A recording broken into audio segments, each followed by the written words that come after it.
afternoon, viewers. Welcome to BNC News. Reporting live from BNC Studio, I'm Patrick Yongli. And I'm Meta Handika. Today we will give you the latest information about social bullying. The first news comes from the United States. 12 years old suicide spotlights cyberbullying threat. At the concrete plane where she leapt to her death, friends of Rebecca Sedgwick have created a massive memorial. The stuffed animals and balloons left there reflect just how young she was at 12 years old.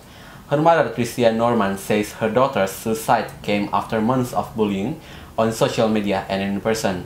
The mother of these 12 years old girls said with tears, "If you haven't killed yourself yet, would you please just die?"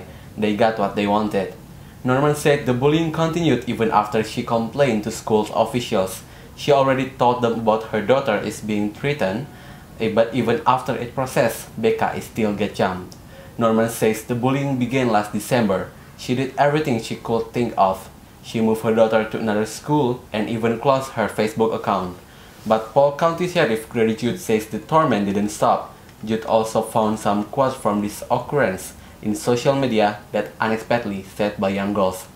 Norman was unaware her daughter had recently started using new forms of social media designed as easy ways for people to stay in touch. Judd said the bullying continued by different female juveniles on different social media outlets such as Kik, Instagram, and Voxer. After many of cyberbullying attacked Rebecca texted a friend saying, "I'm dead, I'm jumping, I can't take it anymore." On Monday, she climbed a tower at a concrete factory and jumped off. Detectives later found even ominous clues. They found the keyword, "How many at field do you need to take to die?" at Rebecca history. The sheriff's office is still considering filing charges against the juveniles who sent the messages. Moving on to the next news about new study finds 1 in 5 kids experience cyberbullying. A team of researchers from the University of Alberta and the Ontario Centre for Excellence for Child and Adolescent Mental Health in Ottawa has finished compiling data from 36 studies and published collected findings on Monday in JAMA Pediatrics. The average percent of kids being cyberbullied is thought to be around 27%. This means 1 in every 5 children will experience cyberbullying. Cyberbullying can affect as high as 74% of kids in certain regions. Affected children tend to be female for the most part.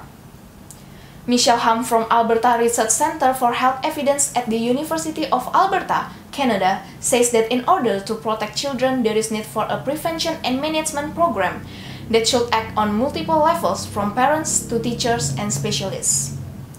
Researchers reported they found clear links between social bullying and depression with 10 of the studies confirming links between the two. It is probable depressed teenagers are more likely to be cyberbullied or in some cases become depressed after being bullied. Although the studies cannot certify that bullying causes depression, there are a certain number of studies that followed subjects for a longer period and determined that depressive feeling came after being bullied in some cases. Now we are connected with our partner Elizabeth Charlotte, reporting live from BNC House 1. Thank you, Meta and Yoli.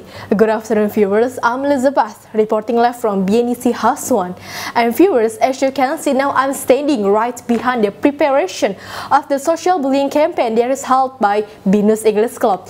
The social bullying campaign will be held at Binus University Tuesday, 14 July 2015 at 1 p.m. And the social bullying campaign is aimed to increase the awareness of society to respect people without exception. And the social bullying campaign also will be followed by at least 100 people from university from all over Jakarta.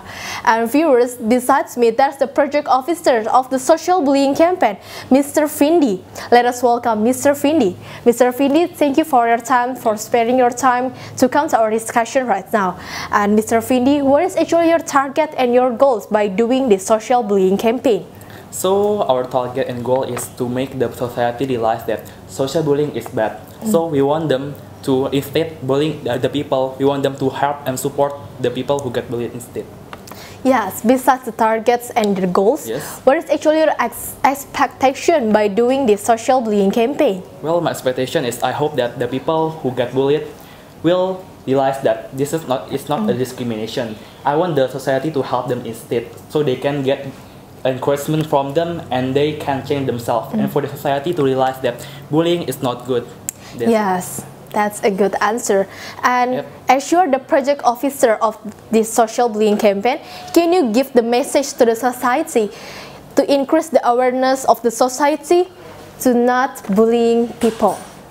Well, for the society, I hope that all of you will not see people from their background, from what their faults are. I want all of us to support them, encourage them, because they are humans being like us. So we must give them support instead bullying them. That's all from me.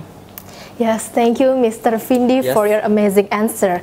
Thank you once again, and good Yes, afternoon. Thank you, Mrs. Asan. Yes.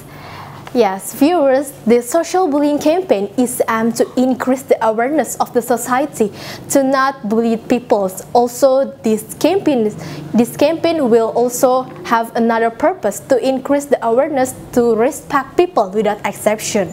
Yes, viewers, that's all about the live reporting from the preparation of social bullying campaign. I'm Elizabeth. Back to the studio with Meta and Yongli. Thank you, Alice, for the report, and that's all the news for today. For further information, you can simply log on to our website at www.bnec.org. I'm Patrick Yongli. And I'm Meta Handika. Thank you for watching BNC News.